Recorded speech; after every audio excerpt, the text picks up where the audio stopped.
Hi, welcome to 7 Facts. If you like geography or history, this place is for you. There are hundreds of videos on this channel about this world's countries and states, plus history subjects. So please, do subscribe. West Bengal is an Indian state located in eastern India on the Bay of Bengal. With a staggering 91 million people as its residents in an area no larger than Serbia, West Bengal is surely a crowded place. In fact, the state is part of the Bengal ethno-linguistic region, along with Bangladesh and Tripura, who add an additional 160 million people and form one of the most densely populated areas on the planet. If you were wondering, the main thing that sets apart Bangladesh and West Bengal is religion. West Bengal is predominantly Hindu and Bangladesh is mostly Muslim. When India gained independence in 1947, Bengal was partitioned along religious lines. The western part went to the dominion of India and was named West Bengal, while the eastern part went to the dominion of Pakistan as a province called East Bengal and later renamed East Pakistan. The latter became the independent nation of Bangladesh in 1971 after a liberation war. The war resulted in an influx of millions of refugees to West Bengal, causing significant strains on its already underdeveloped infrastructure. The state was already facing severe power shortages, strikes, and a violent communist movement. Adding salt to injury, in 1974 a smallpox epidemic killed thousands and led to further economic stagnation. Although the economy was severely damaged during these unrests of the 1970s, the state has managed to revive its economy steadily throughout the years. Kolkata, also known as Calcutta, the official name until 2001, is the capital of the Indian state of West Bengal. The city is widely regarded as the cultural capital of India and is also nicknamed the City of Joy. Under the East India Company's rule and later under the British Raj, Calcutta served as the capital of British-held territories in India until 1911, when its perceived geographical disadvantages, combined with growing nationalism in Bengal, led to a shift of the capital to New Delhi. Following the rough period of the 1970s, Kolkata suffered from stagnation and even downfall. Today, though, it is once again starting to flourish, reoccupying its place as India's center for science, education, culture, and politics.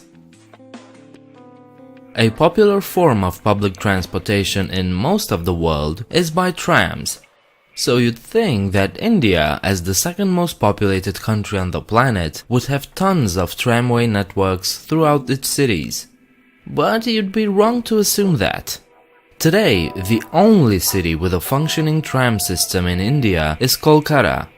It is the oldest operating electric tram system in Asia, running since 1902. All the other tram systems from cities like Mumbai or Delhi shut down one by one due to city congestion, high running costs, or replacement by buses and train networks. But the Kolkata trams are still alive and well, carrying some 260,000 passengers every single day. Speaking of trains, let's talk about the Agra Junction railway system. This thing is the largest railway complex in India. Approximately 617 passenger trains pass through the station each day, requiring 23 platforms. More than 2 million people are served by this station every single day. Needless to say, this is a very busy place. The station is located in the city of Agra and is directly connected to 1,373 stations across India.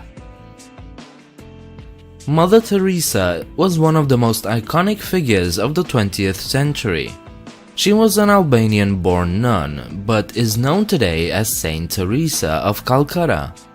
During her early years, Teresa was fascinated by stories of the lives of missionaries and their service in Bengal, and by age 12 she was convinced that she would commit herself to religious life. Eventually, she became a missionary herself and became a teacher in Calcutta, where she witnessed the extreme poverty, famines, and religious violence. She began her missionary work with the poor in 1948. Teresa adopted Indian citizenship, spent several months in Patna to receive basic medical training, and ventured into the slums. She founded a school in Kolkata, she began tending to the poor and hungry, and at the beginning of 1949, she was joined in her effort by a group of young women, and she laid the foundation for a new religious community, helping the poorest among the poor. Thus, Sister Teresa became the Mother Teresa of Calcutta we know today. The Great Banyan tree in Howrah is somewhat of a natural wonder. The image you see before you is of a single tree, not a forest. The Great Banyan tree is believed to be at least 250 years old and has been referenced in many travel books going back to at least the 19th century. Early travel writers found it to be noteworthy due to its large size and its unusual high number of prop trunks. With its large number of aerial roots, which grow from the branches and run vertically to the ground, the Great Banyan is said to appear more like a dense forest than as an individual tree. These were 7 facts about West Bengal. If you enjoyed the video, please leave a like and subscribe. Leave your comments downstairs and do check me out on Facebook and Twitter. If you want to support me, consider becoming a patron. You'll find the link in the description. I hope to see you next time. Bye.